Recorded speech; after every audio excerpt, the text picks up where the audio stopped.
Entonces, esta es nuestra primera salsa, ah, salsa andina, le hemos puesto ese nombre, salsa que tiene oyuca, oyuco, oca, Charqui. claro, charqui. En realidad todas nuestras salsas siempre tienen insumos que no son muy comunes. Por Ujú. ejemplo, acá es la oca. En la salsa, bueno, en la salsa costera no es mucho, pero más que nada es algo un poco más distinto a lo que normalmente estamos acostumbrados a comer. Ujú. La selvática, por ejemplo, tiene cúrcuma, salsa de tomate, cecina, o sea, es una presentación distinta. Bueno, la vegetariana, que no hay muchas salsas en realidad con carne de soya ni alcachofas. Interesante, ¿eh? ¿Y en qué presentación? Ah, de presentación de gramaje. No, ¿en qué presentación, digamos, han En la pensado? presentación ahí ¿En también, vidrio, en exacto. Nosotros queremos sachets? hacer nuestra presentación en envases de vidrio, Ujú. sellados al vacío, Ya, para interesante. no usar ningún químico, Ujú. ningún preservante químico. Ah, bueno, y básicamente ese es nuestro producto. Entonces, a continuación le quiero hacer las preguntas. Ya. ¿Sí? Ah, la primera pregunta es, ¿cuánto tiempo tiene en el cargo actual? Bueno, en el cargo no tengo mucho tiempo, estoy alrededor de 5 meses. Ok. Ajá. ¿Cuánto tiempo tiene de experiencia en el rubro? En el rubro tengo 12 años. 12 años. 12 años. He trabajado en diferentes empresas de alimentos. Ok. Con respecto al proceso de fabricación, ¿conoce el área del proceso productivo de algún tipo de salsa? Sí, bueno, en las salsas generalmente, dependiendo de qué materia prima tiene, Ujú. hay que hacer primero un lavado desinfectado. Por ejemplo, si es ají, Ok. lavar, desinfectar, se pasa por un proceso de escaldado para evitar que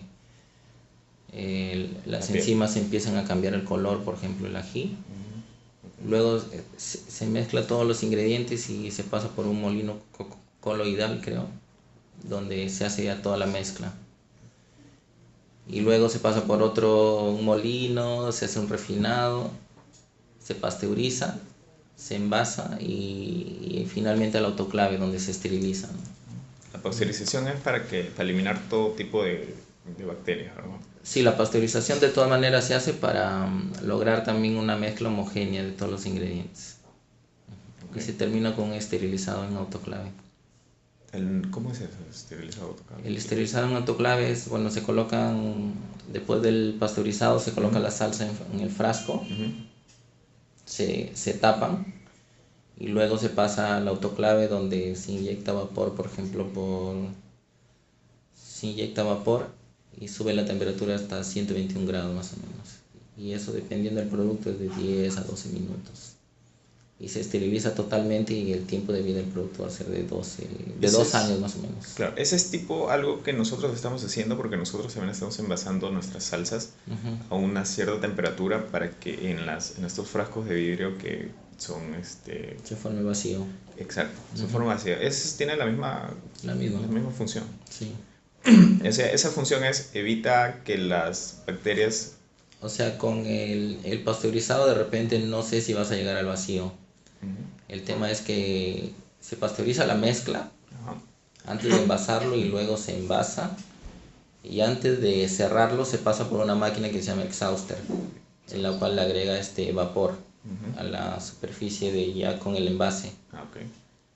Se llena de vapor y ahí se tapa. Y al momento de enfriarse donde se forma el vacío. Ok. Y luego se mete al autoclave, ¿no? Y se esteriliza. Y como tú decías, ya no es necesario utilizar ningún tipo de conservante. Claro.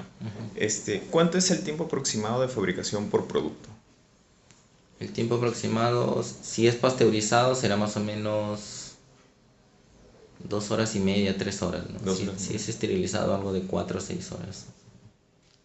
Ok. ¿Qué registros sanitarios son esenciales para la fabricación y comercialización de este producto? Bueno, el registro sanitario sí es necesario en este tipo de Ujú. productos y se tramita a través de Digesa. Y lo que hay que declarar son más que todo los insumos que tiene la salsa. Ujú. Y en el caso de aditivos hay que declarar la cantidad que se está agregando y debe estar de acuerdo a los límites que establece el FDA, por ejemplo. las o normas. el Códex Alimentario. Sí. Ok. Respecto al control de calidad, ¿qué pruebas se deben realizar a la materia prima, al proceso productivo y al producto terminado? Bueno, en la materia prima, en este caso hay que hacerle una inspección visual principalmente. Ver que no tenga ningún tipo de contaminación, por ejemplo, por hongos, Ok. y que esté limpio, que de la parte sensorial, por ejemplo, que el color que esté bien, que no esté dañado, y eso básicamente la materia prima, ¿no? Si está bien desde un inicio, digamos en cuanto a color o la forma que tiene, y luego la parte microbiológica visualmente se puede inspeccionar también que no tenga nada de hongos, por ejemplo, ¿no? Ok. Al proceso productivo. En el proceso productivo, si se pasteuriza, hay que controlar la temperatura y el tiempo de pasteurización. Y en el esterilizado igual, temperatura, tiempo y presión ahí adicionalmente. Ujú. Y luego, una vez que termina el proceso, hay que verificar el vacío, o sea que la tapa esté, Claro. esté Se presiona. hundida, ¿no? Claro. O sea que no tenga nada De aire. de aire. Y al producto terminado. Al producto terminado, lo que se debería hacer es un análisis físico-químico, Ujú. verificar, por ejemplo, el pH, la acidez, no sé si hay que ver los grados Brix también, es muy probable, y luego la parte microbiológica. También se analiza todo eso. Sí, se tendría que analizar. Sí. Ok. Con respecto a la maquinaria y equipos, ¿qué maquinaria y equipos son adecuados para ese tipo de proceso? El lavado y desinfectado se puede hacer en una especie de tina de acero inoxidable, Ujú. donde ahí se vierte la materia prima con el agua, se lava, se desinfecta. Y la parte de pasteurización se hace en una marmita, y el esterilizado en un autoclave. Para el tema de refinar la pasta, Ajá. o sea, de refinar los ingredientes, se hace en un molino que te dije, ¿no? Claro. Con respecto, hay un ácido pera, peroxtático, si no me equivoco. ¿Y hay alguna? Paracético, Exacto. ya. ¿Es contraproducente ese tipo de ácidos con respecto a la salud? O sea, si es que, por ejemplo, se usa ese tipo de químicos para la limpieza y o sea, ¿siempre queda algún residuo aún después del lavado o? Bueno, si se usa ese tipo de ácido, sí se puede usar, pero luego hay que darle un enjuague. Claro. En cambio, por ejemplo, si se utiliza lo más usado es el cloro, Ujú. y en ese caso sí se utiliza una cierta cantidad que es para vegetales, por ejemplo, y no es necesario enjuagar, ¿no? Y Ok. el cloro yo creo que es lo más adecuado, porque si se agrega la cantidad adecuada, en cierto tiempo se va a evaporar el Ahí cloro Ah, y no va a quedar residuos en la materia prima. ok. ¿Conoces si existe disponibilidad de ese tipo de maquinaria en el mercado? Sí, hay maquinaria, bueno, importada, y hay maquinaria también localmente. Localmente se puede encontrar este tipo de maquinaria. Ok. Con respecto a los recursos humanos, ¿se requiere la contratación de personal especializado para todas estas áreas? Bueno, se requiere alguien que conozca de formulación de alimentos, Ujú.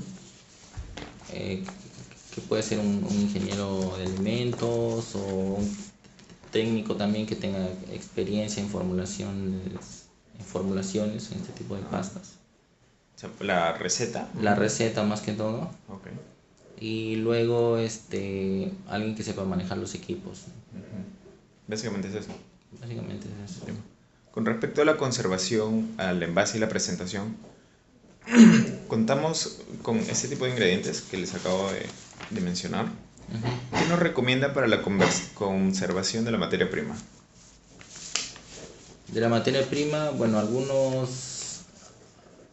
la mayoría de los ingredientes se puede conservar en refrigeración. No es necesario llevar a congelación, ¿no? Tal vez la más difícil de conservar puedan ser la salchicha selvática, porque de ahí lo demás es. Sí, pero lo que veo, la mayoría de refrigeración, bueno, excepto del vino que viene, no sé cómo lo van a comprar en botellas. Si es en botella no necesita solamente almacenar, ¿no? Claro. Pero la mayoría de vegetales, el tema de ají, cúrcuma, oyuco, cebolla, solamente necesita refrigerarse. La mayoría es refrigeración. Refrigeración. Ok. Con respecto al envase, como le había comentado anteriormente, tenemos la idea de realizar la técnica del sellado al vacío en los frascos de vidrio para no utilizar preservantes. ¿Considera que esta técnica es adecuada para este tipo de productos? Yo creo que es la más adecuada Para evitar el uso de... para evitar el uso de preservantes. Y como te digo, se puede hacer, se pasteuriza la mezcla y luego se esteriliza ya el producto envasado. Okay. En cambio, si se decidiera, por ejemplo, envasar en sachets, los sachets no se pueden esterilizar, solamente se pasteurizan. Entonces, al momento de pasteurizar, se le agrega un preservante. Sí o sí se le agrega. Sí o sí. Eso también cambia un poco Eso también cambia el sabor, ¿no? Generalmente se usa una combinación de sorbato con benzoato de sodio y eso también le cambia algo el sabor. Y no podemos usar también mucho, ¿no? Hay límites que pone el Códex Alimentarios y de acuerdo a eso nos debemos guiar, a esa cantidad que recomienda el Códex. Ok. ¿Cuánto es el tiempo recomendable para la conservación de estos alimentos en los envases de vidrio? En el producto final, si es esterilizado, 2 años. Hasta 2 años. 2 ¿Y años. eso es, disculpe, eso es con los néctares o con cualquier producto que se quiera guardar en la... Bueno, un néctar envasado en botella de vidrio generalmente es 1 año, ¿no? Porque se pasteuriza y se envasa en envase de vidrio. Claro. La pregunta es porque la mayoría de nuestras salsas tienen crema de leche. Entonces, Ya. sé que la crema de leche tiende a malograrse incluso más rápido. Entonces, con todos esos ingredientes, el tiempo de conservación máximo, ¿cuánto puede llegar? Desde el punto de vista microbiológico, si se esteriliza, dura 2 años. Ah, ok. Pero sin embargo, habría que evaluar, ¿no? Como tiene en todos está presente la crema de leche, hay que evaluarlo sensorialmente. Es muy probable que a partir del año ya empiece a cambiar el sabor, el color o se empieza a dar la grasa que tiene la leche se puede ranciar, ¿no? Y eso va cambiando el sabor. Sí. Entonces el tiempo de vida no solamente la parte microbiológica, sino también la parte sensorial, o sea, el color, sabor y olor. Ok. La siguiente pregunta sería, ¿conoce otra técnica que nos permita mantener los alimentos durante un tiempo prolongado sin necesidad de utilizar productos químicos? Bueno, aparte de la esterilización, hay otras técnicas, pero que todavía no se emplean en el Perú, ¿no? Hay otra técnica que es someter el alimento a altas presiones. Altas presiones. ¿Cómo Donde no se utiliza nada de calor, Ajá. pero el alimento se somete se coloca en un equipo que genera unas presiones bien altas, por encima de los 600 bares. Okay. Y esa presión hace que se rompa todas las paredes celulares de los microorganismos que están, digamos, en el alimento. Y elimina toda la parte microbiana, ¿no? Pero esas son altas tecnologías. Estas son tecnologías que todavía no se usan acá. Esas maquinarias todavía no están disponibles. No están disponibles acá. ¿En qué países están disponibles? Yo lo he visto en España, por ejemplo. En España. Que lo están usando incluso para el esterilizado de leche o de jugo de frutas. Lo están esterilizando con altas presiones. Y una vez que pasa por la presión, ¿esos alimentos son envasados después? Sí, son envasados. Pero lógicamente que en el envasado debe ser un envasado estéril también para que no se vuelva a contaminar, ¿no? ¿Y cuánto es el tiempo de conservación de estos alimentos? Acá sería 2 años también. También 2 años. ¿Qué otro empaque nos recomendaría utilizar? Lo otro, digamos, viendo las tecnologías que hay acá en Perú, lo que podría hacer es en sachet. Sachet. Pero en este caso, bueno, lo desventajoso sería que se utilizaría se tendría que utilizar algún tipo de preservante. Químicos. Sí, químicos. ¿Y cuánto tiempo sería la vida útil de nuestro producto si lo usáramos en sachet? Acá sería más o menos 6 meses. 6 meses aproximadamente. Y eso a nivel comercial no es tan recomendable, ¿no? Claro. El tiempo es bien corto. Es muy poco. ¿Qué información se tiene que detallar en los empaques? Bueno, en el empaque hay que detallar, aparte del nombre comercial, que puede ser la marca que la empresa pone al producto, el nombre genérico. Ok. Digamos acá, dependiendo de qué tipo de salsa, puede ser, por ejemplo, eh, salsa andina en base a, se puede declarar en base al producto o a la materia prima que tenga mayor cantidad. Ah, ok. En base a Oyuco, por ejemplo. Por ejemplo, salsa de oyuco, algo así. Ah, o sea, aparte de nuestro nombre, que vendría a poner salsa andina, tenemos que ponerle salsa de Oyuco. Sí, lo que dice el códex es de que hay que nombrar en función a la materia prima que tiene mayor cantidad. Ah, ok. O sea, salsa andina podría ser el nombre comercial Ujú. Y, y luego hay que declarar el nombre genérico. ok, Sí. interesante. Y aparte de eso, bueno, hay que declarar el peso neto, Claro, la fecha de la caducidad. fecha de caducidad, la tabla nutricional, la lista de ingredientes y algunas recomendaciones de uso, ¿no? Ah, ok. Por ejemplo, refrigerar una vez abierto el envase, ¿no? Algo así. Claro. O guardar en un lugar seco y fresco. Entiendo. Exacto. Ok. Con respecto a la fecha de caducidad, Ujú. o bueno, además de la fecha de caducidad, ¿es recomendable colocar la fecha de consumo preferente? Sí, sí sería recomendable. Es recomendable. Ok. Con respecto a la ubicación, ¿en dónde sería recomendable que esté ubicada, digamos, una planta de fabricación de este tipo de salsas? Bueno, habría que analizar al momento de hacer un estudio de dónde instalar una planta, hay que evaluar dos cosas, ¿no? Uno, si lo que quiero es estar cerca al mercado Ujú. o cerca a la materia prima, pero hay que hacer un análisis de costos. Claro. Ahí, acá básicamente lo que decide es, digamos, el menor costo, ¿no? Dependiendo dónde está mi zona de mercado, dónde voy a vender, o si quiero estar cerca de la materia prima. Ah, ok. O sea, ¿estamos más cerca del cliente o más cerca de la materia Exacto. prima? Pero hay que evaluar costos de transporte. Si es en la zona de producción, la instalación de la planta, si en ese lugar, por ejemplo, hay disposición de energía eléctrica, de agua y todo esto. Claro. Ok. Una parte general, ¿en qué debemos poner énfasis para la puesta en marcha de este proyecto? ¿Desde qué punto de vista? ¿De aprovisionamiento de materia prima? Ah, digamos claro, claro, más que nada la materia prima porque creo que es lo más importante para realizar un buen producto. Sí, bueno, hay que ver de que haya disponibilidad de la materia prima y lo otro es enfocarnos a qué segmento va, ¿no? Ujú. Nosotros estamos enfocados, por ejemplo, en el segmento B. Ya, de acuerdo a ese segmento habría que diseñar el producto final, ¿no? Depende de los gustos y Depende de los preferencias. gustos y todo esto. Ok. ¿Cuánto considera que será la inversión para implementar este proyecto? Bueno, dependiendo, si es con maquinaria local, puede ser solamente en maquinaria unos $50,000 más o menos. Solamente maquinaria, fuera de la planta y lo demás. Sí. Ok. ¿Qué recomendaciones finales nos podría brindar? Bueno, por lo que he podido ver, si las fórmulas sí son innovadoras y me parece muy interesante porque lo que se está tratando de hacer es ofrecer un producto que tenga alimentos autóctonos y de esta forma también se está dando valor agregado a estos productos, ¿no? Que ahora, digamos, solamente uno lo puede encontrar, digamos, a granel o como materia prima, pero no industrializado. Claro. Y es un proyecto interesante, sí. Ok.